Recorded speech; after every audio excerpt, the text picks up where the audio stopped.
রান্নার টাইম আবার কেরা ফোন দে? হ্যালো, এত রান্না করতেছি কি? আবার ব্যবসায় লস খাইছেন? আপনি কি ব্যবসা করেন রে? আপনি যে আমি বারবার কইতাছি মুদির দোকানের ব্যবসা করেন, লস খাইবেন না। আর কেউ আপনার কাছ থেকে সদাই কিনো আর না কিনো, আমার তো কিনতে হইব, কারণ আপনি তো আমার রান্না খাওয়াইতে হইব। দেখেন না এখন আমি রান্তাছি। আপনার ব্যবসা বাদ দেন, আপনি মুদির দোকানে ব্যবসা করেন। হ্যাঁ হ্যাঁ, এটাই এটাই ঠিক আছে।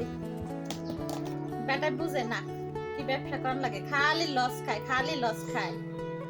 ওইসে একটা মুদির দোকানে ব্যবসা দিবে, আর কেউ কিনো আর না কিনো, আমি তো কিনুমি, কারণ আমার পেট আছে, হ্যাঁ পেট আছে, রাইন্দা তো খাইতে হইব। আপনারা কি করেন? ঠিক আছে না কথা?